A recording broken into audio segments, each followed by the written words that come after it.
The GAA Hour with Colm Parkinson is brought to you by Paddy Power, home of the Money Back Special. And when I started running, I suppose I didn't stop, and when I got the chance to go, I said I should go, and so I opened up. We're only the small little fish out there, so we are, and we're trying hard to make it through.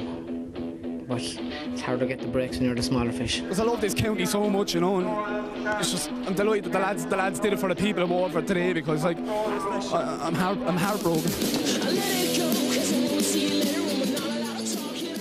Welcome along to the GAA Hour on a Thursday. Conán and Conor here with myself in the studio. Hello to all our YouTube users. Keep forgetting to say hello to you people. There's only one place to start here, lads, and this is All Stars.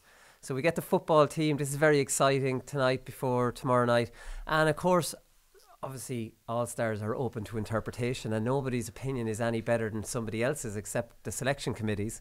But I've got some serious issues with this team. I know what I have. Hardly. It's angered me. The big one is obviously Brian Howard's been picked in midfield. Brian Howard didn't spend a minute in midfield.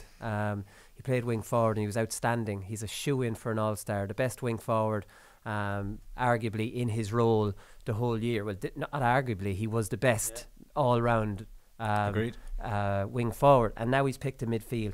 That's wrong. I thought we were getting away from that. I thought we were moving away. The All-Star should be the best player in that position. So it's completely wrong that he is at midfield. Colm Cavanagh is at full back. Colm Cavanagh is a defensive midfielder. He's a weird one with Colm Cavanagh. He was outstanding all year except for the 2 games against Dublin. So I would have Colm Cavanagh borderline All-Star in the absence of another midfielder that would push him out. Kearns from Monaghan maybe might be the next one in line. I'd have Kavanagh slightly ahead of him, so I'd have Kavanagh in midfield as an All-Star. He's an All-Star midfielder. He's a defensive midfielder now. He's the most defensive midfielder we've ever seen in the game, but there's always been defensive midfielders. Like when Laois, we had a very regular midfield partnership with Noel Garvan and Pádraig Clancy, and Noel Garvan dropped and Clancy had licence to go forward. It's like soccer central midfielders. This was always the way. So there was always one midfielder that will drop and maybe stand around the half-back line if one of the half-backs goes forward and use his head. He takes this to a new level. He contests ball in midfield. He's a midfielder that drops back. He marks no one, so he has no defensive responsibilities, and he's taking an All-Star off Ryan Wiley, who has kept the best forwards in the game completely quiet. They're my 2 big ones. Discuss. Yeah, they're very good. Yeah, I agree. The Colm Cavanagh thing. He's not a fullback. He's not marking anyone back there, so he shouldn't be back there. He should be midfield. I agree with that as well. And he should be allowed to play wherever he wants in a midfield role. But yeah, it's nonsense if you look through the list. Because he can test kick-out. See, sometimes you might have Mark McHugh, say, as a sweeper, and he doesn't really, he stays full-time sweeper. He doesn't really go back to his half-forward line position, or sometimes a corner forward will come back and sweep. Colm Cavanagh is unique to that. It's not he's a full-time sweeper. He's contesting midfield battles. He's a midfielder. But he just runs back to help his defence an awful lot more. So he's not a full-time sweeper even. He's not always back there. Yeah, exactly. And he's been some of the best high-fielding this year as well. Fetching, anyone. But I think if they're going to get into this where you're putting a midfielder full-back and saying that's the way the game's gone, they have to change the formation of the whole All-Stars thing. If they change the formation, then I'd happily have Colm Cavanagh as a sweeper in front of the full-back line. Do you know? But they're not doing that. They're playing a traditional formation, so they have to pick him. See, every team doesn't play a sweeper, so it's very. I think the sweeper just has to suffer because there's no actual position. You don't get your All-Star. Pick him half forward like Mark McHugh won. Unless Mark McHugh, because he impacted the game so well going forward in 2012, he deserved his All-Star as a wing forward because he played sweeper, but he came forward an awful lot and affected a lot of games. I remember the goal against Down where he's just cutting through. That's different. Do you know that that's just different? There can never be a sweeper position because every team doesn't play one. Yeah. And I think sweepers just have to take the hit on this. But Colm Cavanagh is not taking any hit because he's just getting full back. Conor, what's your take on this? Didn't they try and avoid this a few years ago by kind of delegating the All-Stars into defenders and forwards as opposed to having the traditional 6 positions? But still, I don't know, just looking at it, the shoehorning of people into various positions kind of annoys me a little. You mentioned Colm Cavanagh going back full back, Brian Howard into midfield where he never played. Even And I know it's forwards, but when you see Paul Mannion kind of lined out at number 10, and there's a couple of people that played actually wing forward throughout the year. He took Howard's wing forward position. Brian took Kavanagh's midfield position. And then Shane Walsh didn't even get a look in. Shane Walsh, I mean, don't get me started on Shane Walsh. I'm annoyed about that. I mean, this is a fella, right, who played well against Mayo and Castlebar. Not brilliantly, but played well. He missed a couple of chances, but still I think he got two from play. He played very well. He just dropped a couple short that kind of tarred his performance. Tarred it, but still a very good performance. Didn't play then against Sligo. Connacht final, outstanding. Brilliant. Man of the match. Followed that up with an outstanding man of the match performance against Kerry. Followed that up by an outstanding link man performance against Kildare and Newbridge. And then it wasn't in any way brilliant against Monaghan at home, but none of the Galway team were. And then against Dublin he scored 1-5. Now John Small tracked him the whole game. He scored 1-5. John Small got sent off late in that game. He got a goal. So he got 2 from play and 3 frees. And the frees were difficult frees. What more does a man need to do to get an All-Star? Like, that's being outstanding in most of the games, including Super 8s and All-Ireland semi-final. How do you not get an All-Star? And that's on a provincial final.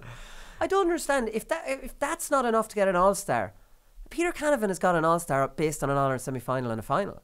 Yeah. Like, I mean... And there's more evidence in support of Shane Walsh this year as well, because there were Super 8s. Do you know what I mean? And there was only, if you pick out, you went through all of his games there. The only game that I can think of that he didn't really have an impact on was the Monaghan game. And as you said, the Monaghan game didn't really matter at the time. Not that it didn't matter, but Galway didn't show up on the day. Didn't show up that day at all. So Shane Walsh shouldn't be singled out. That shouldn't be set back Shane Walsh too much in his credentials for an All-Star. So and they made the league final. They made the Like, if you're talking about, and he was like one of their best forwards. Now I don't think league really makes much of a difference, but if you're to take the whole year, Galway get 1 All-Star. Now they have had better. Like, I agree with you, Conán, that it shouldn't be about. I have no Donegal player on it, unfortunately, even though they won an Ulster. I don't think this traditional way of looking at it, that they have to have one.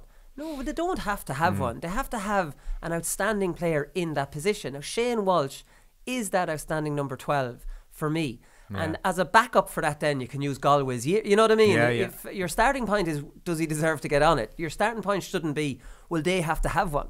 You know what I mean? And that's interesting you bring up Donegal, because the way I look at this, it's like a whole butterfly effect. What's happened, this positional changes. So you have Ryan McHugh and Mannion at wing forward, and now Howard's in midfield, and now Cavan is back. And I think Ryan Wiley, as you said, is missing out there. He's played 9 games, conceded not 5. 6 games. Do you have the breakdown there? I tweeted it. His individual. This is a cornerback whose bread and butter is defending against the hardest players in the game. This is the art of cornerback. And Colm Cavan has taken an All-Star off him. That's how can the All-Star? They should be made come out and explain these decisions like a referee. But that's at 9 games, man on man, and for 6 of them didn't concede 1 point. Like, you know, for the whole game. Like, Kehar O'Kane put it out. It was Tyrone against Mark Bradley and Ronan O'Neill, no scores.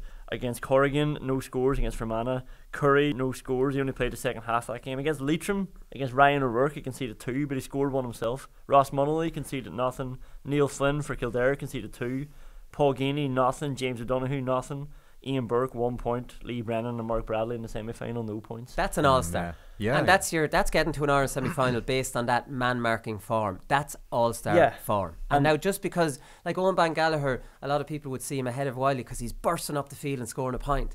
But that's not the bread and butter of cornerback play. Like, I mean, that's more eye-catching, but that's not necessarily the best cornerback that year. Like, why is a proper marking cornerback? In fairness, Johnny Cooper got one for being a proper. He's changed his game from being the eye-catching cornerback to being a proper marker. Maybe they didn't want to go with 2. Hampsey's a proper man marker. I think the whole full back line should be because that's not an easy place to be back there. Man marking the hardest, best players and forwards in their team. They have a lot of help these days, but that's neither here nor there. That's the full back line for me. It's not a midfielder come sweeper. And like Gallagher, sorry Conor, because Owen Ban Gallagher is one who's really missing out, and he scored 1-1 in the final. He scored a point. I know you were sending out the scores against Tyrone in the Super 8s, didn't concede against Mannion in the Super 8s. I don't think he was great in the Super 8s. He was coming back off an injury. He didn't really impact that game much at all, but he got injured after 19 minutes against Roscommon, which, you know, might have affected that day. So I'm looking at him thinking he's unlucky, but then you look at what your full back line should be, and it's Cooper, it's Wiley, and it's Hampsey, and you're like, well, that's sorry, the full back. Then you say, sorry, Owen Ban, you're not at their level. I know, like, I mean, I don't have Mannion on my team, and you'll take a bit of criticism for that because, like, I mean, for me, it's him versus Ian Burke at number 13. I don't have Mannion wing forward.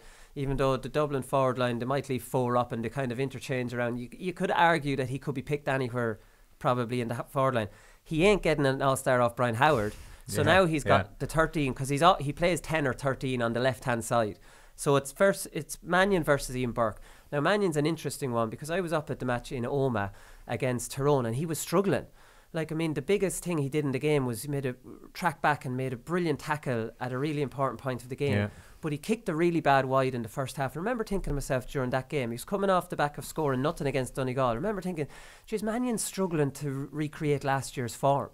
That was what was in my head on watching Mannion that year. So, like, he hadn't hit the heights, didn't play against Roscommon, then scores 4 in the semi-final and he gets 1-1 in the final. Now, the goal was a penalty, brilliant penalty. He had a good final. He scored 4 out of 24 in the semi-final. For me, the impact Ian Burke had for his team puts him ahead of Mannion as far as I'm concerned. He transformed Galway's forward line. Everything went through him. First half against Dublin, I think Galway scored 8 points and Burke was either fouled or set up 7. Something outrageous where I think Johnny Cooper was taken off and there was changes made on him.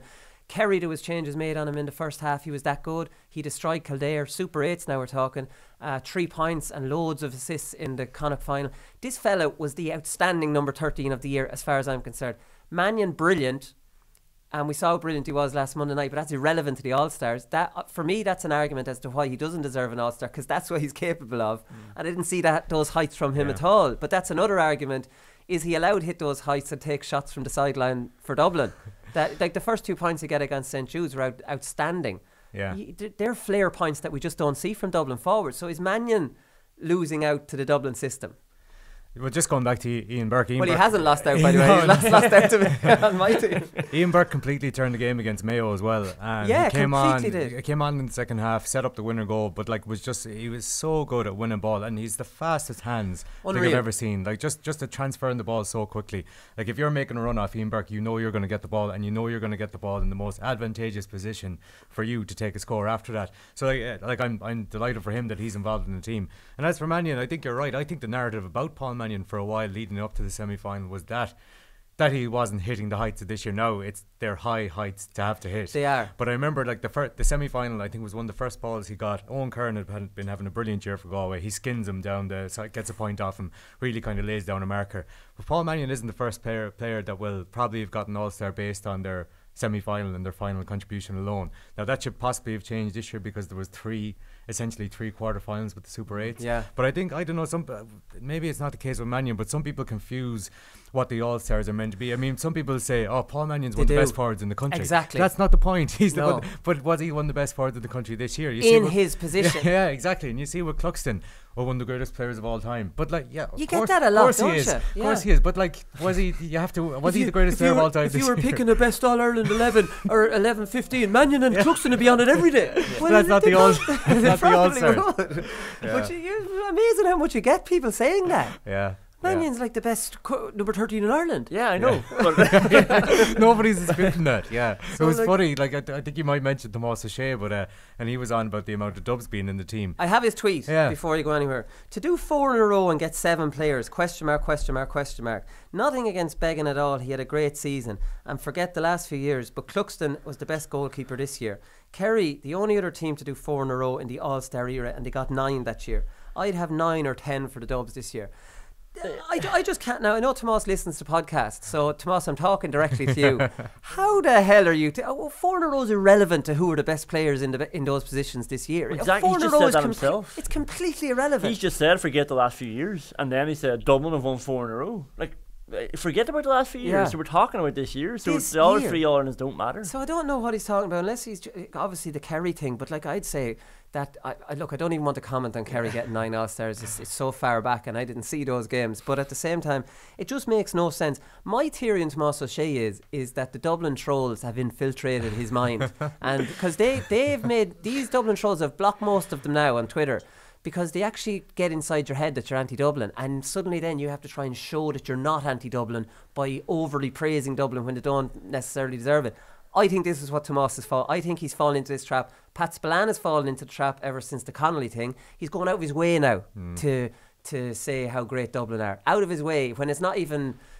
You just be true to yourself. That's the way I would say, because I'd be very kind of the opinion that I try to be objective, but they make you think you're not, and then you double guess yourself, and then listen, Tomas, I've been through this. Just fight it as hard as you can. Just give your own honest opinion. I can't speak for Tomas O'Shea. The funniest thing I saw though was that loads of people were replying to him, and somebody said to him, well, if Colm Kavanagh can be accommodated full back, well then surely Cluxton and Beggan can be accommodated in the same team. And what are you going to do? Throw Rory Beggan at a quarterback and Cluxton corner back? Yeah, well they're not far off that, you know. Like, I mean, this is the way, and this would absolutely please absolutely everybody. Yeah, but I mean the funny thing is, you probably sound critical of Dublin at the minute, but you're just arguing that there should be 6 players instead of 7 in the All-Star team, you know, so you actually still are giving. It's only Mannion I've taken out of that they've given, which is 6. I actually personally don't think, and this should be a standard set, that All-Ireland champions, and this isn't Dublin, this is any All-Ireland champions, shouldn't get more than 5.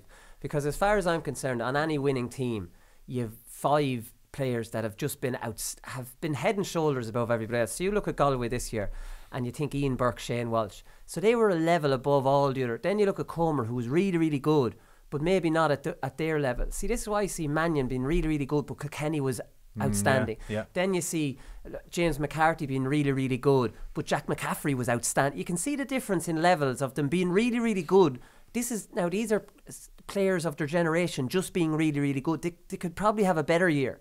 So I think an All-Star, it's all relative. On the Dublin team of 15, who were the 5 lads that were that bit better than all these other good players? Do you know what I think that should be the criteria set, not that you're played really, really well and are one of the best players of all time in a really good team. Sure, in that case, you're nearly a shoe-in before the year starts. But I don't agree, though, because, like, Dublin... What do you mean you don't agree? But, like, Dublin players are playing at a higher level than everybody else, and it is all relative to who they're going up against in their positions. So the fact that there's 7 of them ahead of other players in other positions, I don't think they should be sort of taken away from, like, just because they have more better players all around the positions. Well, I think that's why Mannion loses out from either someone better. I think James McCarthy, even though he's like, people think I've something against James McCarthy. I didn't put him on it last year. I think I'd have him on at centre back this year. But in the absence of a real, see, James moves around, plays wing back, centre back, midfield. I think he needs to find a position. I think, you know, he played a few games midfield this year, but like, I do think that if there was an outstanding candidate at centre half back from another team, James McCarthy might potentially lose out, because I don't think from his standards he's been outstanding on the Dublin team. Do you know, he's been really, he's a brilliant player who's been really good. He's one of the first names on the team sheet, but he mightn't necessarily be your first choice number 6, your first choice number 8, and the first choice number 9. You need him in your team somewhere. But there are potentially better, not many. There are not many better players at centre back or midfield. He's a midfielder. He's been midfield most of this year. Like, he's been put in centre back. And last year, did he get midfield last year? I think he was put back wing back, because Kavanagh and Fenton were midfield as well last year. So it's a weird one with him. Like, you could argue you'd put him midfield. Like, you could actually even argue that Brian Howard could go centre back, because he played wing back one game and he went back marking Donny Kingston in front of Donny Kingston and in front of Kavanagh in the All-Ireland final. You could actually make a stronger argument for James McCarthy to midfield, Brian Howard centre back, and then twiddle things around. You know what I mean? But anyways, listen, we've probably overdone that all-star talk. I'd love to see you on the committee. Like, they'd better not have me. Like, I mean, it would have to be a majority decision, because if it needed everyone to agree, this meeting could go on a while. But even just bring you the team. Like, if you're not involved in initial discussions and they bring you the team and you come in, what the hell is this? And you start rejigging things. Yeah, and then just me and Martin Breheny go toe to toe with a good route. There'd be only one winner there as well, let's be honest. I'd be the younger fighter. That's a GAA jackass in the making, I think. Yeah, me versus Breheny in a no holds barred in the octagon. The octagon. Willie wouldn't do it. No. All right, listen, I respect my elders. Wicklow made a statement, lads, because we've been very critical of the issue with St. Pat's and Rathnew, and how obviously we all know St. Pat's had to play Road the day after they won the county final replay. So they've released a statement. It was in the Examiner. I was reading this, and they said the reason that the replay couldn't have been played earlier is there was a crossover of dual players participating in both senior hurling, senior football. We know that. Everybody knows that, because Glen Ely's and Rathnew are pretty much in the latter stage of the championship every year. So you should really have a heads up about that this is potentially going to happen. Our competition regulations do not provide extra time in a county final, and we were constrained by Jewel Park Ockram not having what's Akram called now? What's the sponsor? JOE.ie. Yeah, that's their sponsor. Yeah, Right. I'm not sure how to pronounce it. I'm not sure how to pronounce it either. Not having floodlights to host a replay midweek. So I take the floodlights excuse. I do not take our competition regulations. You are the governing body. You might overrule if the two teams agree to play in extra time. You might have, when you see what's coming down the line and the potential of having players play 2 days in a row, I think that's a lot more serious than you bending your competition rules when you are the governing body who sets these rules. It's nonsense. So anyways, then they said we made efforts to change the date of the Leinster Club Championship match with Road, but no agreement could be reached. Don't blame Road for that one little bit. Why would they change the date when they're down fixed and they're preparing for that day, and they're going to change just because Wicklow don't have their house in order? Absolutely not. Road don't have to do that. So in a county where hurling and football are treated equally, we do best to plan our fixtures in a way that gives the dual players the respect he deserves. That's up for debate based on what we just saw. It is, however, impossible to legislate. Now, this is the bit I highlighted here. I thought it was a classic. It is, however, impossible to legislate for all possibilities. Right, I might just stop there because this is not all possibilities, and it's not impossible to legislate for a bloody draw in a match, right? So then to say, if we let's just like read, they had everything else covered. yeah, except for this big thing. So here it is. I'll read this again. It is, however, impossible to legislate for all possibilities. Let me remind you, it was just a draw. That's all now. A draw in the football final. If we had allowed for the possibility that both county finals could have ended in draws, we would have had to start and finish our senior championship 4 weeks earlier. See, I don't agree with that either, because if the senior hurling is a draw, that's different. If the senior football is a draw and there's dual players, that just needs to be moved back a week.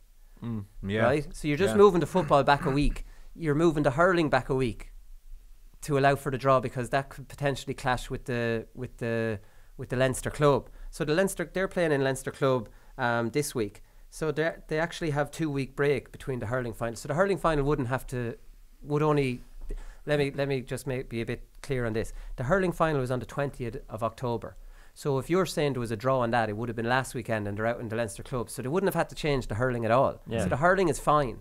All they would have had to do was bring the football back a week before, based on the fact that there's so many dual potential players that if that was a draw, there would be 2 weeks between the football and the hurling. Then you're allowed for your following week. So the idea that they have to bring back the possibility of any draws, we would have had to start and finish our senior championships 4 weeks earlier. Sure, that's nonsense. Yeah. You only actually would have had to change the football back 1 week.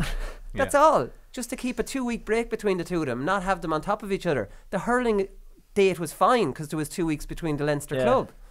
Like, just to do that, like they keep 2 week break, but like how many draws are sort of replays are shoehorned in midweek as well? Because that's the gig. If you draw, it's the same in all competitions. You have an extra game. Well, they say they don't have floodlights to play them. Now that's based on the fact that they have to play it in Ockram. I'd say the two clubs would have agreed to play it anywhere with floodlights, maybe not to have to do what they did. And that's grand, but I think they've also made the mistake of honing in on these couple of weeks where the point everybody else is making is that Wicklow had since June to legislate for all these problems, all these possibilities that could have come out of it. They had the whole summer to move it back 4 weeks if they had to. Well, but 4 weeks is madness. I know, 4 weeks is just nonsense. It's a red herring. So that doesn't make any sense to me. They only needed to start the football final 1 week earlier. Unless there has been draws during the year. No, there wouldn't have been. There wouldn't have been draws. That would have made. They didn't start the championship until 6 weeks after they went out. They went out of the championship, I don't think, and they said that was at the request of the clubs to finish off the county league. So they've been pretty much full on since they got out. Like I think they play 5 group games in the championship as well. Yeah, and that's really to be commended. That's to be commended. For I mean, club players. If you're looking at positives to come out of it, the Wicklow club players been playing. We might complain in other counties that like the best months of the summer is when club players play no football. They were playing club football right throughout the summer. League and championship. Yeah. Apparently the county players were available for all of it, but it still doesn't legislate for the fact that you're still coming to the end of October and your county champions have to play a Leinster championship the next day. And it's not, like, just to move off this point, it's not legislating for all possibilities. It's legislating for a draw in your final. Yeah. That's all. So that the teams don't have to do that, so the teams don't have to play the next day. Paul Broderick has been in the news. He is nominated for a Football All-Star. He didn't get it. He's talking about a second tier, and this is the same narrative that's coming out of Carlow all the time. He said, and like, I'm not criticising these fellas for this, like, that's what their belief is, and that's fair enough. He said, if you ask me, would I like to play in a second tier championship, the answer would be no. But if you ask me, do I think we're going to win the All-Ireland A, the answer is no to that as well. So I'm not really sure what he wants. So there's no disrespect to the teams who'd be playing. We're one of those who would be playing in the second tier, but they're not going to garner the same respect and enthusiasm for the public in Carlow. It's hard to know without trialling something like this, but it's been trialled before and didn't work. That was the Tommy Murphy Cup, which didn't work. So I just thought that the idea that it's not going to garner the same respect and enthusiasm for the Carlow public, see, that's based on what evidence, do you know? Because, like, I mean, I was reading a piece with Eugene McGee, was talking about the new rules not working at club level in the Independent, and he was talking about there only being 6,000 in Moore Park, right? This is for the preliminary round of the Leinster Championship, and that had Carlow, Louth, Offaly and Wicklow. 6,000 lads, 4 counties. Like, if you're splitting that equally, it's 1,500 each for a championship Leinster match. It's unheard of. So I have to ask, what enthusiasm are we talking about in Carlow? You move to the second round game that they played Kildare. Now, this is a big chance, and they ended up beating Kildare. There was 5,172 at that game. Kildare have almost, wouldn't be far off Mayo for fanatical support. Now, they might not have bought into this team an awful lot after a bad league, but you'd imagine Kildare would have had the majority of that support. So I'm asking, what enthusiasm are we talking about? The Laois match, right? Like, I mean, the Laois Offaly match, you could hear a pin drop. You could hear the players talking in the game. Like, I mean, there wasn't... Yeah. Now, I know Carlow only have a population of 56,000, but I would challenge, just because they have a core of maybe 200 and some of strong supporters, and these show up to training or an open day and it looks like this is really... The evidence of who's going to games is not really showing a huge respect and enthusiasm amongst the Carlow public. Like, I mean, maybe I'm reading this all wrong, but I know from the point of Laois beat Wexford, they beat Westmeath and they beat Carlow, all on the way to a Leinster final, and the dark cloud of Dublin was hanging over all that. End up losing by 20 points. Wouldn't it be brilliant if Laois had won those 3 games and suddenly we're in an All-Ireland semi-final at the second tier level with a chance of winning a bloody final and parading that cup down. And this is me coming from playing Division 1 and winning Leinsters. I would champion Laois coming down the main street in Portland. Laois went out and lifted a Division 4 cup in Croke Park and celebrated it. The players were back in Portlaoise that night in like matching suits. This is Laois, a Division 4 league. Now think of a Tier 2 All-Ireland title. It would be brilliant. I can't comprehend the mentality of someone who doesn't want to win something or have a better chance of winning something. Yeah, you asked what his evidence based on, though. I can only assume it's based on the Division 3 and 4 leagues that nobody really shows up or cares that much. It's probably based on the Tommy Murphy Cup. It's Christy Ring Cup, you know, where it's sort of those counties then go into a bit of nomadery, if that's the word, you know, they do sort of disappear a little bit off the radar. So that's the fear in Carlow, and I would wonder if I would like to see Laois win in Division 2 All-Ireland and see just how much people care. I think we would care. I promise you we care. I know we would. I know people in Laois would care. But would you, like, why not the Tommy Murphy Cup? And why, do you know, like, it's... Because a Division 2 All-Ireland is an All-Ireland based on 16 counties. It's a big achievement. Yeah. Like, I mean, that's an achievement. It's a tangible cup that, you know, something that you can win. It's a huge thing. For me. Those wins that you were talking about, though, the 3 in a row, like, I would have thought that they were so good and so big because you were getting to the Leinster final. You know, you were getting so far in the main competition. Okay, well, maybe this is coming from us who's been in Leinster finals. Like, the conversation where God help us when we get to the final. You know what I mean? It was that was always the kind of caveat to these great results. It wasn't what we're pushing on to win something or we're on the road. We're on the way to a hammering. Do you know what I mean? Like, I mean, that's the reality of it. Like he said I wouldn't be in favour, not the way it's currently, but forward. I wonder, like, is he talking about this proposed second tier championship that we've been on about, that it'll be on the same day as the All-Ireland final, there'll be an all-star team out of it, you know, they make a big deal out of it. Is that what Paul Broderick is talking about? I'm not sure. Or is he talking about, like, what it used to be, which is the Tommy Murphy Cup, which is practically an afterthought? Do you know I would what agree with him based on the Tommy Murphy so would Cup. but I personally wouldn't. I'd be like you. I think that it should be Tier 2 championship. I think football's been crying out for a second tier championship for years, but I'm kind of wary of like imposing that opinion on the people. Like, 'cause, like I'm from Mayo. Like Yeah. I'm from a county that's always likely to be in the first tier championship, whatever. And it's easy for me to say, oh sure, why don't they just go into a second tier championship? You know, because like it's not going to affect me, and like I'm not a player either. So like you can kind of see where he's coming from. They say I didn't train all, you know, for years and years and years, or all year to be in a second tier championship. But I don't know. Like I just love to know, is he talking about the championship then that's before that actually, you know, makes it a really credible championship, or is he talking about it in previous iterations where it was really thought of the, like, you know, the second class citizen compared to the main thing? It's hard to know. It could be a mix of two, because there's no actual real strong suggestion on the table yet. John Horan's just kind of mooting this, you know, so we don't really know what it actually is. So would you be against, like, well, I'm not trying to pose my idea on you, but like if you were from Laois and I said we're all 32 teams, we're going into this 8 groups of 4, and if you don't get top 2 in those groups, you are in the B second round, so you're in the last 16 of the B competition. Would you be opposed to that? I wouldn't be. I think it's an improvement on what it is, but I think that there's a huge thing from being knocked out of the A and going into the B. Like, I mean, I know all about this. I was on the B team in primary school, and there's a huge stigma to being on the B. Nobody wants to be on the B. Well, like, I call it the potty O'Shea. I remember they told us in primary school that, oh, well, it's being split on classes, they said. Like, so whoever's in this class is on the B, whoever's in this class. But there was one or two in my class. That's what they told you. yeah. But there was actually one or two that were like, hang on a minute, how come there?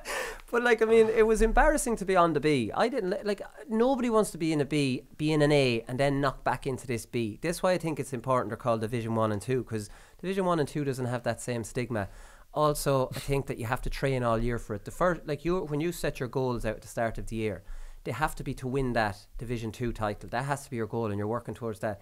If your goal is to get out of the group, for example, and maybe make it a bit further in the A, and that happens that you're back in the B, like, then you're like, right, let's just win we'll call it the Division 2, let's just win the Division 2 now. See, I don't think so. Like, I mean, that's psychologically, it's very hard to go back to. Like, you have to believe that you can get far in this A, so you're fooling yourself into thinking you're A standard, and then you're back in the B. So, like I was saying here before, that even the qualifiers are a good example of this, and this is putting you back into the A, and lads are going to America. You've got a huge gap trying to keep lads going and keep lads training, when this is just to go back into the qualifiers. Yeah. But instead now you're going back into a B championship.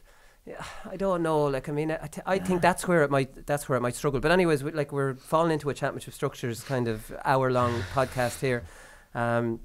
There's Mayo trials here, Conor. I'm not asking you, were you at them? Must have lost my number, James Horan, I think. Yeah. But what I thought was interesting at these trials is that Aidan O'Shea has been at them, Colin Boyle has been at them, Andy Moran has been at them, Conor Loftus, Donald Vaughan, Keith Higgins, Paddy Durkin, Stephen Cohen, all at the trials. Mm-hmm. Now, number one, there are a few things on this. Obviously, these lads are not on trial. Like, I mean, they're just not on trial. But at the same time, I do find with trials, and this is, I've played with Laois when O'Byrne Cup was a joke to me, that I was established, I wouldn't even hear of it, and you'd be going out in O'Byrne Cup and you wouldn't really care, you wouldn't be 100%, and there's some poor fella beside you who's getting his one chance for Laois, and you're not giving him the respect that he deserves to actually improve his performance. And it was only at the end of my career I actually realised what a wanker you might have been during the O'Byrne Cup, where this is a huge deal to a lot of lads on this team, and you don't care. You're not being in any way respectful to their huge chance, because when Justin McNulty took over Laois, I had given up playing for 2 years under Sean Dempsey when I was playing with Parnells, because I didn't want to join Parnells to avoid a commute and then start commuting down to Laois. It would have been a total farce. So when I joined Parnells, I almost had to kind of give up Laois. I was sick of the commute anyways.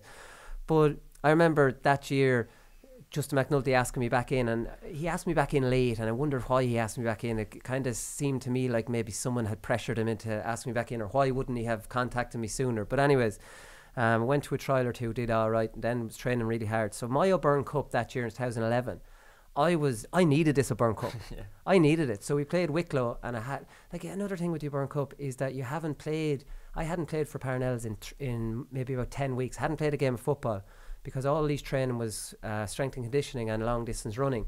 So this Wicklow game now, I hadn't played in 10 weeks. Some lads didn't give a shit. Less lads didn't give a shit because it was McNulty's first year, so everyone had to kind of impress him. But I remember thinking, this game against Wicklow is nearly make or break for me here. And I didn't play that well. Wasn't terrible, but I went out of McNulty's kind of picture. I wondered, was he ever in it? But I just remember thinking, geez, those are Byrne Cup games down through the years. I didn't get, like, I mean, think of the poor fellas who came and went and got their chance every January. But this is the point I'm making on this. I think this is a great idea by Horan, for the simple fact is they're giving these lads the respect that they deserve. They're seeing how they can handle playing against lads who are Dublin standard.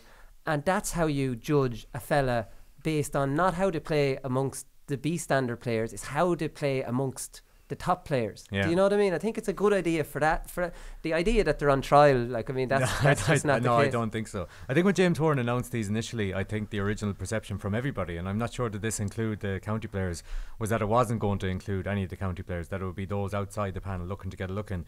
And then in his one of his first interviews he did afterwards, he's like, no, everybody will have to. Now he sold it as, they have to show me again that you know they're up. Did to he actually say I that? think he might have mentioned that kind of out of Probably respect to the people that would be trialing, but he probably didn't mean it. But yeah, there was as you said, I think it's a great idea, because if you were to perform well but there was no county players there, it might give you a false perception of where you're at. Whereas if you're, even though it's November, end of October, November, the county lads mightn't be in the best shape that they will be in midsummer, you're still getting an idea of what the standard is and the gap between you, if you're a young player, the standard that you have to reach to eventually reach this Mayo panel. Yeah. So, and I don't think even the James Horan would, I don't think he would stand for the county lads going out and not really giving a shit. I don't think it's in those Mayo lads anyways. Especially not in his first year back either. Yeah. Even though he knows them, I think a new slate kind of thing, that's how he would have sold it. But there were 6 teams of 15 at the trials, I think, last Saturday and Monday, and that doesn't include the senior, intermediate or junior champions, so you'd imagine there would be about another 10 or 15 players out of that. And but from all accounts, it's the established players that really stole the eye. Andy Moran was meant to be brilliant, and even the ones outside of a player of the year 2 years ago was brilliant at a trial. Exactly. But that's it. It's a shock. But even outside of that, I think the ones that impressed were players that had been involved in the county setup over the last couple of years. Heard Mikey Sweeney, Darren Cohn, Gareth O'Donnell. These are the names that were thrown out. These have all been involved. So what he is like at trials now, I'm not one. I'm very realistic about my own career, but I was some man at a trial. You mean good? Unbelievably good. I used to hate them. I never went for a team that didn't get on at a trial. I was brilliant at trial games. I always stood out at trial games. Maybe not brilliant, but I always stood out. I always knew leaving a trial, I have a great chance I'll be in the mix. I never left thinking. Were you extra greedy at a trial? I used to think that it helped the extra greedy players because they go out of their way to be hog and ball that they normally wouldn't, and that if you're a team player but you kind of did the simple things well, that didn't necessarily stand out. No, at a trial. You see, I would have been more of a maybe I was an see, I would have been wing back in nearly all my trials. Right. So that was underage leash trials, leash senior, and then international rules. It would have been wing back, and when you were going forward kicking 2 points from wing back, you say, I'm in here, and you're basically your man scoring nothing because he's running around after you. So like, I mean, that's probably wing back is the trialist position. You mustn't have done well in the trials for the primary school if you only made the beat. Well, they split the classes, Conor. They told you. All right, Tomás O'Shea, quickly. Geez, we're going to town on this top of the show here. Tomás O'Shea is getting his second mention on the podcast because he's been complaining, and he has a strong point here, because there's been 6 fellas picked for international or for the AFL. Redmond Og Murphy is the latest one. He's from Sligo. So you have James Madden from Dublin, you have 2 from Derry, Anton Toll and Callum Brown. You have Kerry's Stefan Ockenbor, and you have Cork's Mark Keane. So it's the most in a calendar year since the recruitment started. And he's saying that clubs and county boards, I think he says clubs should be compensated in some way. And I can completely see his point. Like, I mean, I'd say Aussie rules teams can't believe their luck that they're just taking these players without having to pay anything. Now, I don't know what transfer fees in Australia are like. I don't think they're very big. I think they do a lot of trades. They swap players and stuff. So I don't know if there's huge fees. But, like, I mean, even $5,000 for a club, anything is a help. But to get them for complete free, I think that the $5,000 could be split between the county board and the club. Now, I'm going to throw in $5,000. Basically, you would want a percentage of what the actual average transfer fee, over there is.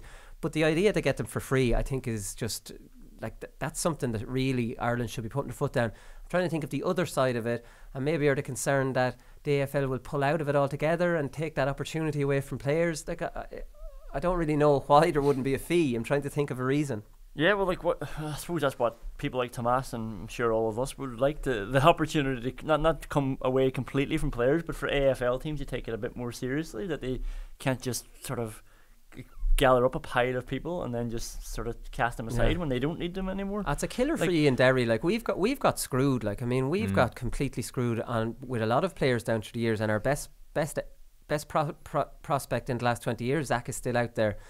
Like there's some counties just get it worse than others. Yeah, and like it's great for the players, don't get me wrong, but like it's not good for them if like AFL don't care about them. Then they just say, right, away you go, we're finished with you, we got you for free. But if they had to actually invest in them, then they would take this whole process a bit more seriously. And yeah, like I look at Derry and think, geez, there's your two midfielders. That could be Derry's two midfielders. They're now out in Australia, and like, you know, good luck to them. But surely, like, there should be some sort of, like, a lawyer can do something. Like when you join a Sunday league club for soccer, you sign a contract, and another soccer team can't, you know, take you away. If you were playing GAA, like the only reason you're getting an AFL contract is because you're playing GAA. You're a free agent. So like you should be able to have some sort of agreement there that you are part of this club, and if somebody wants to take you away, some sort of system. Some sort of system, like when you always hear that if a big club gets a player from non-league, and like the bigger they go on, or like transfer fee percentages, whatever, that the club will always benefit. Something like that, I think. That's like, a good idea. You know, I like the idea of giving something back to the club in terms of a goodwill gesture. I'd be wary about the mandatory imposition of a certain fee, because then the whole issue, a whole ethical questions raised about GAA being an amateur organisation, yet the AFL is paying. I know it would only be a token gesture, but it might get a bit tricky. I think that's a good point, because they're on trial for 2 years. So basically, if they pass that test for 2 years, then the club at home, so they're being signed on a permanent contract, that's at the point that they need to pay the money. Do you know what I mean? Because most of them come back anyway. We've talked about that. So, like, I mean, they come back bigger and stronger, and it's maybe not the end of the world. So maybe that's it. If you're going to lose the player forever, like Zach, or like, you know, Kennelly, well, we've had this fella on trial. We think he's good enough. We're signing him a full-time contract. Here's your 10 grand, 20 grand. It's going up now. So, like, I mean, 30. Okay, last but no means least, Colm Keys had this in the Independent, and I just thought it was interesting, and their county final attendances. So, in the football, you'd be surprised to know Cavan had the biggest attendance. So, like, I mean, it's a very competitive competition, and we know that there were, like, it was a unique pairing, and there was 8,469. Mayo was second. That would surprise absolutely no one. They're just barely off Cavan, and that was a big final, but Mayo are fanatical. Tyrone in third with 8,000. Armagh in fourth with 7,000, which is a very interesting one considering Crossmaglen. You would think nearly the interest in Armagh football would be gone with the domination Crossmaglen had, but maybe they went away for 2 years, came back. They had that drought, as Aaron Kernan was saying. The drought for 2 years. Dublin at 7,000, that's approximately 7,000. Tyrone is approximately 8,000. You would have thought Dublin would have more with Jude's and with Ballyboden, and the fact that, geez, you know, with the population alone, the interest there, you would think Dublin really should be a full house. Then Down, then Cork, Kerry 6,000 only, Donegal 5,500, Westmeath 5,000. That's good numbers for Westmeath. That was an all Mullingar derby, so that might have pulled in loads of people from the town. Just thought it was interesting that Cavan is such a traditional county that, like, I mean, they're not a powerhouse at intercounty level.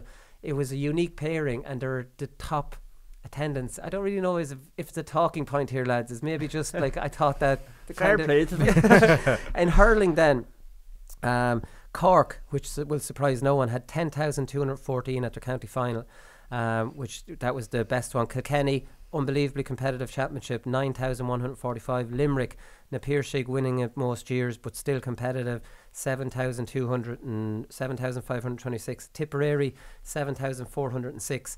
Then you had Clare around 7,000, Wexford around 7,000, Offaly 5,000, Laois 4,900 come in on the top of the scale, which is more than Waterford of 4,275, and Laois had more at their county final than Dublin in hurling, which is a very interesting one. We'll take a win over Dublin any day of the week, right? Again, that's not a talking point. Maybe if there's some absolute weirdos that found that interesting the same way I did, because judging by your facial expressions, they're like, what the hell are we going through these numbers for?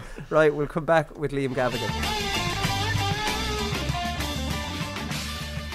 Alright, so Tir Chonaill Gaels come over to Ireland to take on Clon na Gael this Sunday. That's the first time ever a London club has taken part in the Connacht Club Championship, and their captain Liam Gavaghan joins us on the line now. This is new territory to you, Liam. Yeah, definitely. Yeah, I think I think every other year the London club champions have gone in and played the provincial winners of a Connacht or an Ulster or a Munster. So this is the first time London are going in and actually playing in the province itself. So yeah, it's new territory. It's going to be something different, but it's something that is going to be a challenge, and we're really looking forward to it. Yeah, because I was talking to Greg McCartan last year before Fulham Irish played Corofin, and he was telling me how difficult it was to wait 3 months and then play the provincial winners. So like it's much better for the London champions to actually go into the Connacht Championship a couple of weeks after winning a county title rather than that huge layoff and try and keep things going. Yes, definitely. Yeah, I think we've done it a few times with Tir Chonaill Gaels as well, where we've had to wait 10, 11 weeks to play a game. And as you say, and as Greg said last year, it's so tough to keep training at that match intensity for that long without playing games, especially over in London. You know, not many people are going to play you in the middle of November, and you know it's very hard to fly over for Ireland for games. So it's great that we can roll off after just winning the club championship last Sunday and head straight into a quarter final of Connacht. Yeah, no, definitely. What are the travel arrangements? And first of all, why are you away? Because usually you get the game at home when you play the champions. Why do you have to travel this time? And what are the travel arrangements? When are you going? You're staying over Saturday night, I presume. Yeah, I'm not entirely sure why it's away, if I'm being honest. You have to ask someone else that question. I'm not sure if they're doing home and away each year, so maybe it's in London next year. I'm not entirely sure on that. But yeah, look, it's as you say, we'll fly over Saturday and we'll stay over in Saturday night and we'll get ready for the game over there. It must be difficult for all the club players who would never have done this before, travelling over the night before a game. Like you did it playing with London in the National League this year. I played with Laois. Away games for us, if we stayed over the Saturday night, there was a lot of excitement. It was difficult to sleep just because we never would be used to doing it. Yeah, definitely. I think we must have 7 or 8 lads that have been with London before, and as you know, London travel over for league games. So we have a few lads in the squad that have done the travelling. So look, we're going to look to that, and you know, again, there is a bit of excitement, but at the end of the day, we've got a job to do, and we've got a game to prepare for, and we've got a lot of experience within that dressing room, and all we're doing is concentrating on the game Sunday. So all the travelling that'll be forgotten about. We'll just be concentrating on getting a performance for Sunday's game. Yeah, exactly. You're unique on the GAA Hour. We've been doing this show for 2.5 years, so you're the first Gaelic footballer with an English accent that we've interviewed. So tell everybody why you have an English accent. Yeah, it's probably a bit different. I was born in London to Irish parents. My mum's from Mayo and my dad's from Sligo, and they moved over here for work back in the 80s and have ended up staying here, and I was born here and started playing Gaelic football from a young age and just kept going up through the ranks, and have ended up playing senior football for Tir Chonaill Gaels and playing for London. Right, okay. And like when you'd be going to school, I presume there'd be no Gaelic football in school. This was all done at club level. Your friends would be obviously playing soccer. That's the the big game over there. So, like, I mean, did you try to twist any of their arms to come with you, or did they think you were a little bit strange going to play a sport they knew nothing about? Look, it had a bit of a balance. I think where I grew up in West London, there was a bit of an Irish community. So I went to school. I went to a Catholic school in my area.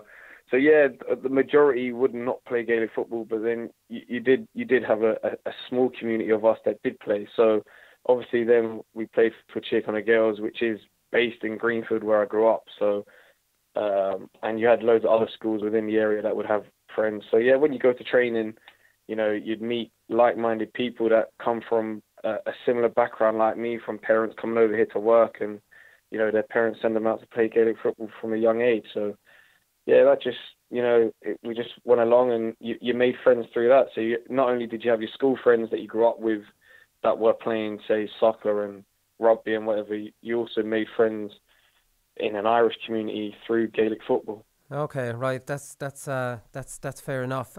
In the county final in London there's 3 English-born players like yourself on the Tir Chonaill Gaels team, Ryan Elliott, Killian Butler and yourself, and you scored 14 points between you. So there's a huge movement over in London, and Kieran Deely is behind this as well, is to, promote London-born players, to have London as your county, and instead of having this huge turnover of players every year with Irish going out for a year or two, that you actually have a solid base of London-born players. Yeah, definitely. I think it's been a movement now for quite a number of years, and I think it's the way to go. Personally, I think London-born players, this is their home, so they're not really going to move about, So if you can build a base around a core London group, then it's only going to benefit you. And I think in my club now at the moment at Tir Chonaill Gaels, we have a junior team, and it's all English born. So they compete in the junior championship, and it's an all English born team, and they won it this year actually. And again, that's been 10 years in the making, So that's given us a stepping stone to produce footballers for the senior club team, because as you say, the gulf between minor underage here in London and then step into a senior club game, it's quite big. So if we have that stepping stone in the middle of a junior competition, then it's only going to improve the footballers. And we've had that for about 10 years now, and we've got a good stream of footballers coming through from it. And we had many on the bench on Sunday. A couple of lads come on in the last 10 minutes there to really get us over the line, and they were English-born lads as well. So, yeah, look, I think it's going in the right direction. And as you say, Kieran Deely is pushing it with London, and he's got a lot of English-born players out with development squads and stuff like that. So hopefully in the next few years, we'll get more and more through. Yeah. How did the local-born London players feel about, say, an Irish player who'll come out, he works for 3 or 4 months, plays with them and then disappears again? Is there a little bit of resentment with the fellas that come and go? Or are you delighted to have them out because they might be a good player? Yeah, look, you want to play with the best, don't you? So, within London, you're going to have to accept that every year it's going to change because, people move on for work. So, look, that's part and parcel of being in London, and you just have to accept that. So, yeah, whoever's in London at the time, and, if they're a great footballer, then you want to play with them. But I think at Tir Chonaill Gaels at the moment, we're very lucky that we've had an Irish contingent that have been there for 6-7 years, and they've settled in London, and that's really helped us. Year by year, you're getting the same faces out, and you've got the English-born lads as well, and then you're adding maybe 1, 2, or 3 players each year to bolster the team. So we're quite lucky at club level that we have had an Irish contingent that stayed in London for that length of time, and it's really helped us to build a team. Yeah. What's the underage? I presume you talked about the junior team being all London born. I presume 90% of the underage teams would be London born, especially the younger age groups. Yeah. It's all the underage groups are all English born. So look, you have various different clubs. You have us like Tir Chonaill Gaels, you have St Kiernan's, Parnells, and Tara's. They're doing massive work underage. So look, I think underage is very strong. You got Lloyd Colfer, who's a development officer going into schools and that. So which I probably I didn't get where I was growing up when I was in school. So I think there's things happening within London at the moment that's really helping us, and I think it's going to bring through more footballers that can play at a higher level. Yeah, that sounds fantastic. And what about Sky? Because a big selling point of the GAA selling the rights to Sky was that it would promote the game abroad. Do you see any evidence of that, or is that just kind of a soundbite that was thrown out there? Yeah, I haven't really seen. I've seen some of it. I've seen when I go to work. I work with people that wouldn't know anything about Gaelic football.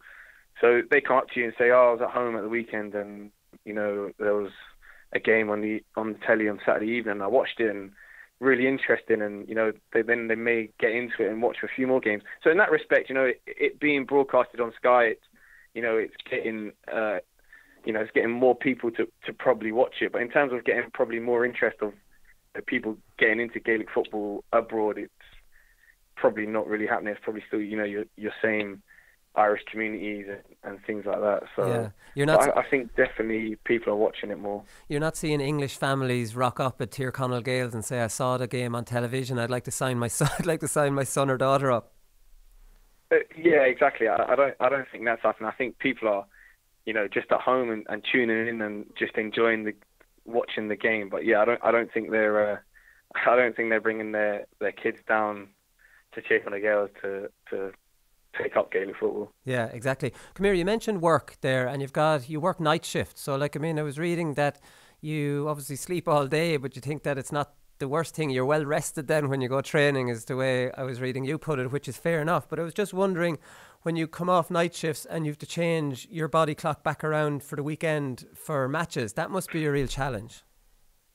Yeah, that's the toughest part. Yeah, as you say, during the week, Monday to Friday, it's I'm in a routine. It's very easy to just get up in the afternoon and then get yourself ready for training, and you're going to training, quite fresh compared to maybe other lads who have done a 9-hour work, 9 to 5 job or whatever. So in that terms, it is beneficial. But yeah, as you say, trying to change your body clock for weekends, it can be very tough, and it's tough to sleep at night and stuff. So, but I think over the last 3 or 4 years, I've managed it quite well, and it's something I just have to manage. And again, it's just part and parcel of playing the game of Gaelic football. You have to do things and manage your own body clock and things like that. So it's something I just have to do. Just an extra challenge. Come here, you're London captain and you're London's best forward. You might not like to admit that, but that's what most people would agree.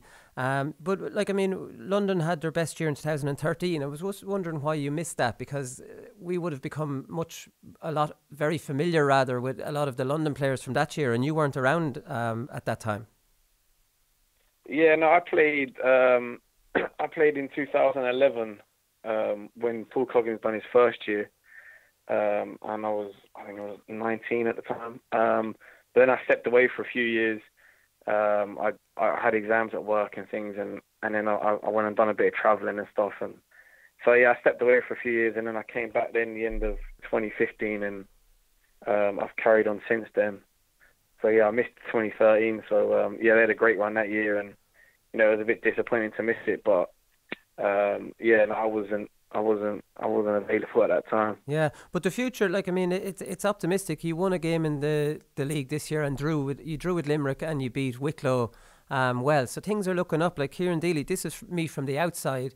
It looks like Kieran Deely is raising the profile of London football, and he's got a sports science background. He seems to be doing a very good job. And when you look at the 8 homegrown players on the London team, the underage structure, the future is bright for London football. Yeah, definitely. I agree. I think Kieran's come in and, he has really brought us to another level.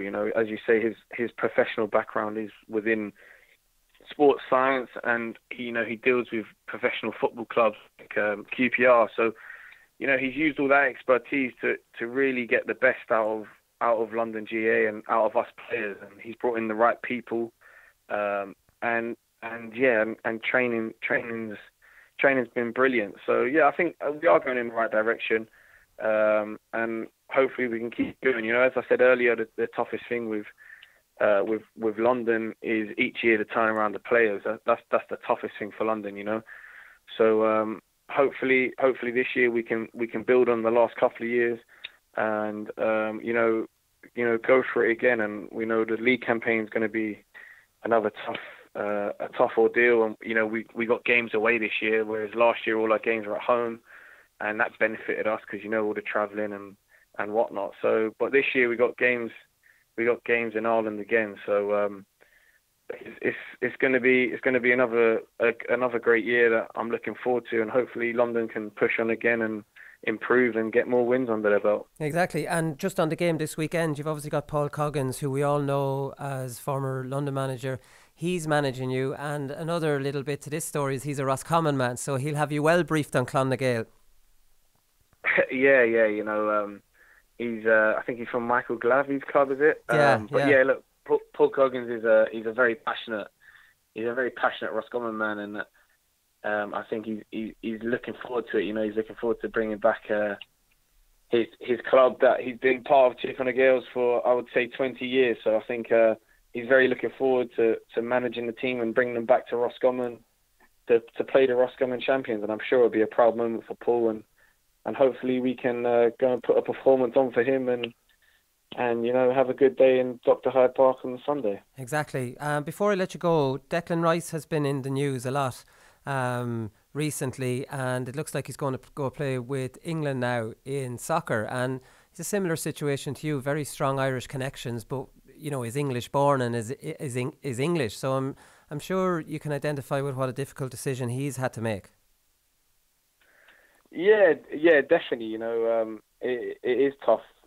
It can be a huge decision on his career and things like that. So, you know, growing up in England, growing up in London, and having an Irish family, but then also having English mates, and then, you know, playing soccer and playing rugby, and you know, you have a mixture, you know, but you have the best of both worlds, you know. So through Gaelic football, I've met a lot of Irish people that I would call friends now, and things like that. So you've got a good mixture, but at the end of the day, it's a tough decision for him, and I'm sure whatever he goes with, it's going to be the right one for him personally. Yeah, exactly. Listen, Liam, thanks very much for taking the call, and best of luck at the weekend.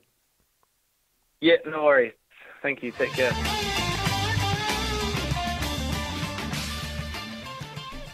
Okay, lads, we'll have a look ahead to the club games at the weekend. The county finals are over, lads, except for the Galway football final replay. That's between Corofin and Mount Bellew, Mylock. Corofin are 1-5, according to Paddy Power. Mount Bellew are 4-1. Last week, Corofin were 1-7, so they've gone in a little bit based on last week's final, which was 7-all. So Corofin have a full week to try and figure out how to get through this Mount Bellew, Mylock. My advice to them: do a little bit more like you did in the last minute of the game, and you might be doing all right. Just give it to Lundy, who's completely free. yeah. So that's it for county finals. So it's all about provincial clubs, lads, and this is a really exciting time of the year for me. I love it. I love all these provincial championships and seeing who beats who. The first one here is on Saturday. It's the only Saturday match, and it's Crossmaglen against Coal Island. Crossmaglen, incredibly for me in this one with Paddy Power, 1-2 favourites, and Coal Island are 21-10 outsiders. Like the Tyrone champions, I can't see that based on the fact that Crossmaglen are not the force that they were 5 years ago. Even Aaron said they're in transition, but Crossmaglen are a powerhouse in Ulster club football. They've 11 titles. They've never lost a final. They're just a sensation when it comes to this. Tyrone teams have only ever won it twice, and that was Errigal Kieran in. They won it twice themselves. So there's only one club has ever won the Ulster club, and tradition in these competitions does count for a lot. Don't know why. Maybe it's this dog-eat-dog Tyrone championship that when they win it, they just put the feet up and go, "We're done, lads. This is our focus for the year. We're not really," but they might say they're worried about it, but they're not really. Whereas Crossmaglen are programmed for this. This is part of their goals for the year. You know what I mean? Yeah. Whereas Coal Islands, their goal at the start of the year is to win a county title. I would be surprised if they have a meeting at the start of the year and mention anything other than county final, even county final. So it's hard for them then to switch back on and say, "Here, we're not done." Even if you tell yourself, we won't stop now. We've won the county. We'll keep going. Subconsciously, some people have already checked out. Yeah, that's a text on Tuesday. Just, all right, lads. We're playing now in 2 weeks' time, so we'll get together again on Saturday. It's always fascinating when you're talking about Portlaoise and how you're always thinking about Leinster. Honestly, I've never seen or heard that in Derry anyway. Even it's tradition, right? I think it's tradition, and the reason I'm surprised Ballinderry wouldn't, or Blahy, or one of these lads who've won it. No, I'm not in these clubs. As you grow up with Portlaoise, you hear about Leinster clubs.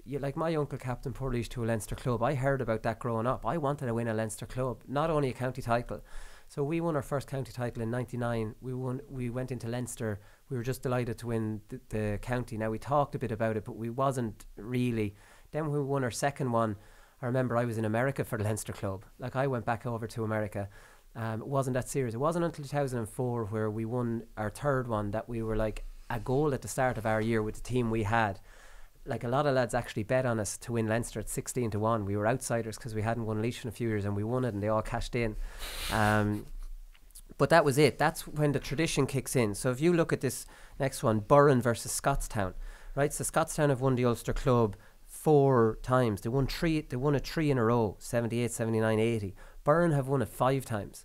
So they're well up the list. They won it 83, 84, 85, 3 in a row as well, 87 and 88. They beat Scottstown in the 1985 final.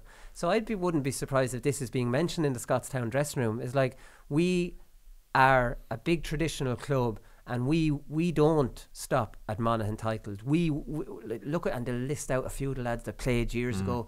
Do you not want to do what they did? Do you not want to emulate them? And that's the psychology that drives these big clubs, I think, on to want to emulate other teams of the past and not switch off after county titles. So Burner 6-4 outsider, Scottstown 8-11.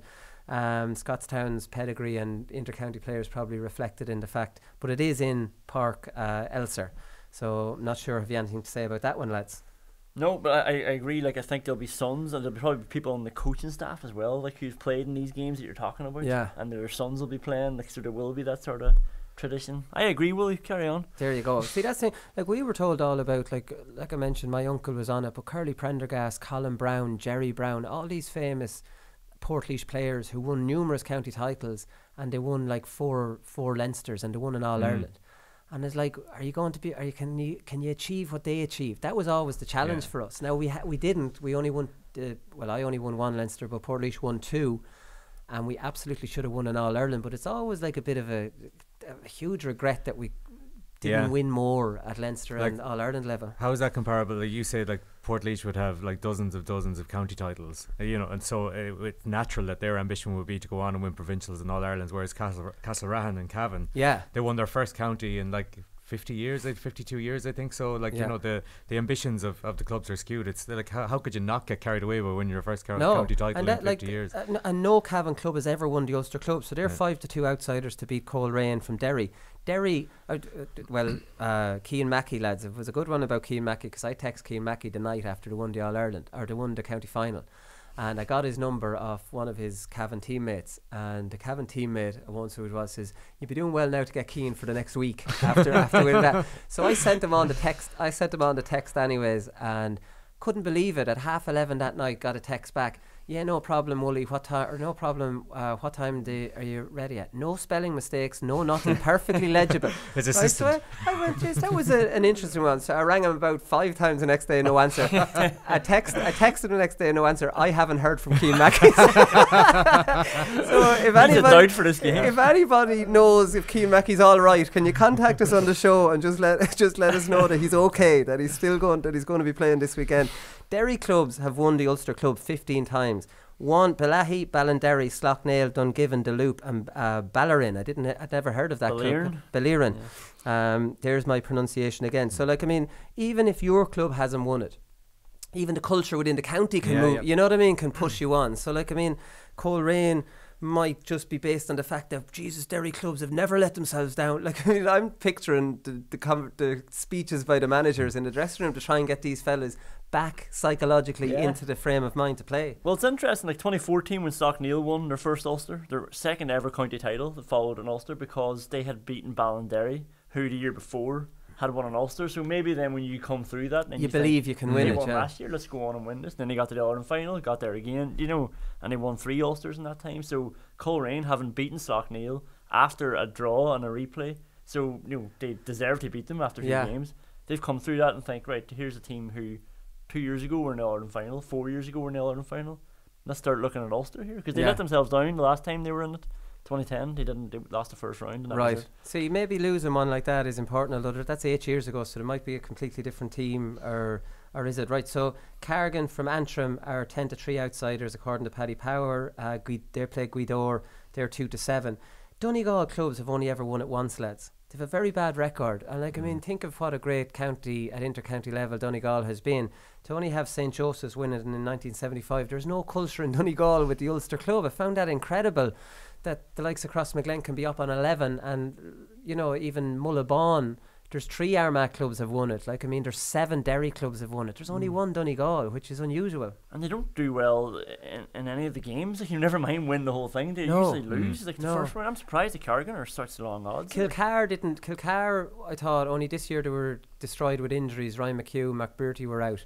They have at least shown against Slaughtneil last year that Donegal club football is at a good level, because they had a brilliant game against Slaughtneil last year. So Gweedore, now we're going to come into this and think, we have a good chance. Again, it's all psychological. Yeah. It's all psychological, whether do you want it or not. Yeah. And like the Gweedore lads might be going, we're all right. We're happy enough. Well, that's it. Well, you're speaking about pedigree there, Conor, as well. Like Carrigan beat St. Gauls, who have an excellent pedigree at Ulster Cup. Yeah. Now, I know also they're probably not as good as they were at their peak, about 10 years ago or so. But that's, if you're talking about pedigree, I'm surprised that they are such long odds taking on Gweedore, with Donegal having no pedigree. So. Yeah, no pedigree again. But like, obviously Carrigan have no pedigree of their own. Gauls have, but like, I mean, they don't have their own. Connacht Club Championship, lads. Clonagh Gael are playing Tir Chonaill Gaels, and we talked with Liam Gavaghan there, so they're having to travel over to Dr. Hyde Park. So Clonagh Gael are going to win this one, you'd be fairly sure. Though Tir Chonaill Gaels are decent, and I think Fulham Irish lost to Corofin last year 2-8 to 1-4, so they didn't disgrace themselves. They went 1-1 to no score up, and that's after sitting on their arses for 3 months waiting for the Connacht Championship to actually conclude. So now Tir Chonaill Gaels are just coming off a county title win, just the very same as Clonagh Gael, so they don't have that kind of handicap that they used to have. So Clonagh Gael are a really interesting club, lads. They're the Mayo of club football, basically. So they've never won the All-Ireland club. They've lost 1, 2, 3, 4, 5, 6, 7. No, they've lost 4 finals in a row between 86 and 89. They've won 1, 2, 3, 4, 5, 6. They've won 7 Connacht titles. A lot of them were in a row as well, weren't they? In the 80s. They won in 82, 84, 85, 86, 87, 88, 89. They won 1, 2, 3, 4. They won 5 Connacht titles in a row. Never won a final. Portlaoise beat them in 83. Great day for the town. Go on the town. I'm getting Portlaoise into this a lot, aren't I? They lost 4 finals in a row to the Burren, to St. Finbarrs, to Nemo Rangers, 2 Cork teams, a Down team, and Baltinglass, who were a really strong Wicklow team back then. So, like, I mean, they have huge pedigree at club level. If they get into an All-Ireland final, I'm not backing them. It's a little bit. You could listen. I think all of Mayo will be supporting Clonagh Gael here, Conor. I think so, with a record like that. Yeah, how could you not have sympathy for them? So Clonagh Gael are 1-8. Tir Chonaill Gaels are 11-2 outsiders. Tural Strain, I'm pronouncing that right, Conor. I am. Tural Strain, and Ballintubber. So Ballintubber are 1-4 to beat Tural Strain. Ballintubber made the final in 04, but lost badly to Corofin, which is surprising, because Castlebar are well able to put it up to Corofin. Ballintubber are able to put it up to Castlebar, but Ballintubber can't put it up to Corofin. So you'd imagine it'll be Ballintubber Corofin final again this year, unless Clonagh Gael have something to say about that. So Tural Strain made the final in 1982, but were beaten by you guessed it, Clonagh Gael. Yeah, if you were in the Connacht final in the 80s, is a good chance you were beaten by Clonagh Gael. Once, Jesus, lads, we're getting this is taking a long time. This is going to be a long podcast here, because we haven't got to the football. Go through this quickly. Munster semi-championship quarterfinals. Adair, who won their second ever title, are 15-8 outsiders against Denier. Denier have been beaten in the final 06, 14 and 16. They're a solid club team. Obviously have Conor Gleeson, who's an absolutely brilliant hurler and an even better footballer, and they have Jamie Barron on their team as well. Moyle Rovers don't have Peter Atchison back this week. They're 13-2 outsiders. They've never won it. Lost finals in 95 and 98. Dr. Crokes 1-10 favourites to beat them. They've won it 7 times. So they're second in the list of Munster Club Football Championship wins. Who's on top? Nemo Rangers with 16. These are the powerhouse of club football. Can I just say, Willie, this is excellent research that you put onto today's show. It's fascinating. Thanks. It's good to know you enjoyed it. Wikipedia is my friend. If Wikipedia is incorrect, then we're all screwed here. On to the hurling one. Leinster Club quarterfinals. Ballyhale Shamrocks here are not playing this weekend. They have a bye. So these are the quarterfinals. Ballyhale are already into the semi-finals. They're the top title holders in Leinster Club football. They have 8. They lead Burr with 7. So they're 2 of the real prestigious clubs in Leinster hurling, with All Irelands and with Leinsters. So Coolderry from Offaly, they are playing Mount Leinster Rangers. That's at 1:30, so that's going to be on TG4, the third coverage. Coolderry are 4-11 favourites. Mount Bellew Rangers are 5-2 according to Paddy Power. Coolderry last won it in 2011. Mount Leinster Rangers last won it in 2013, so they've won it more recently. Mount Leinster Rangers actually made it to the final that year, and the reason you'll all remember that they made it to the final is because of this. If we genuinely believe that we're going to win today, we will win. I am 100% convinced we will win. I am 100% convinced. Do not let yourself down today, lad. I want to go to Croke Park on Paddy's Day. I want to more than anything in the world. We all remember Mount Leinster Rangers, lads. So there we go, that's that one. We'll have to move through it a little bit faster. Ballyboden St Enda's play Clonkill of Westmeath, Parnell Park at 2 o'clock. Ballyboden 1-8 favourites here. Clonkill 11-2 outsiders. Clonkill have never won it. Ballyboden have never won it either, but I'm sure now that they're coming out of Dublin after what Coola did, they'll have serious aspirations. They lost the final in 2007 to Burr by 1 point, Ballyboden did, so like they'll try and right those wrongs. The likes of Conor Keeney will be looking for a dual Leinster title, which would be a huge achievement to win the club football and club hurling. Well, can I get Portlaoise into this again? Yeah, go on. 1988. 1988, Portlaoise won the Leinster club football, and they were beaten by a goal in the last minute by Rathnew to win the Leinster club hurling.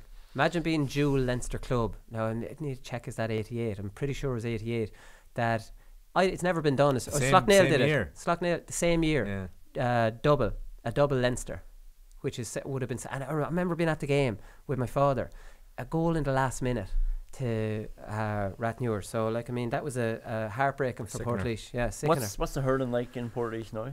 They won the Senior B this year, right. So they actually play Glenealy this weekend of Wicklow. Because Glenealy go into the intermediate. It's the Leinster Intermediate Championship. So Glenealy, so it'll be the boys against Leighton Glen, and the lads. Leighton Glen doesn't start for Glenealy. Actually, I was just noticed that.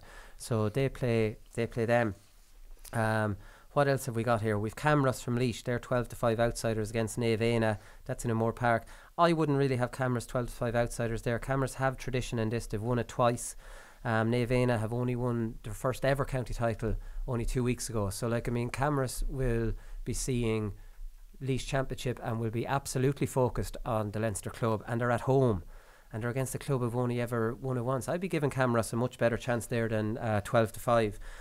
Munster Club Championship semi-finals. Blackrock are the best club in Munster, but it shows how competitive Munster hurling is, lads. Blackrock are the top title holders and have only got 5. You know, like, I mean, that's not too many. Now, Piershig have won it 4 times since 2011, 11, 13, 15, 17. So now Piershig have never won a Limerick title without following it up in the Munster Club hurling. They've never been beaten in Munster Club hurling. That's some record, isn't it? So they're 1-8 to beat Clonulty Rossmore of Tipperary, who've never won the Munster Club. And then the last game this weekend, we have Ballygunner, who are a bit of a Mayo in provincials. Sorry. Stop it, Woody. Come on. Okay, well, actually they're not, because Ballygunner won the Munster Club in 2001, but they've been beaten in 7 other finals. So they've been in the final 8 times and only won it once. So they play Ballyer this weekend. I actually forgot to put the odds down on this. I think Ballygunner are pretty strong favourites to win this. Ballyer, of course, won the Munster Club 2 years ago, and they got to the final and lost it to Coola. No shame in that. So that's going to be, I think that's the big game of the weekend, and that's on TG4. So I'm really looking forward to that. That's at 1:30 on TG4, and then you have the Ballyboden. It's the Ballyboden game. Is the other one on TG4? Is that what it is? Oh, the Offaly, yeah. The Coolderry versus Mount Leinster Rangers. That's the deferred game this weekend. So sorry, lads, second weekend in a row where it's all hurling on TG4. You're completely screwed. Although I have to say that after going through all those games, I do think that Ballygunner Ballyer game is the game of the weekend in hurling and football. I'm trying to think. There's no huge standout. Maybe the Crossmaglen Coal Island one on Saturday night. Burn Scottstown, maybe. Yeah, they could have. Yeah, I would have that over the Coolderry Mount Leinster Rangers. So I don't know why TG4 are going again for double hurling again at the weekend. Not too sure, but they want to start looking after us football people. We can't seem biased here. This is a mixed podcast. All right, that's all we've time for this week, and I'm sure that was well over an hour. I was going to say, well, we keep going and make it to 2 hours. The GAA hours. Well, like, this is the point I'm making. What a wonderful time of the year this is. I'm actually thinking next year you could although I like to wind down and take it a little bit easier this time of the year, you could do a full hurling and a full football show. You actually could at club, even for the club. You really could. But I'm not going to because it'll get late. Willie can hold, Conán can hold us to extra hurling show. I was just going to say, who are you getting to do the hurling show? All right, thanks to everybody for watching on YouTube, and we'll talk to you on Monday where we'll be reviewing all that stuff. We'll talk to you then. Good luck.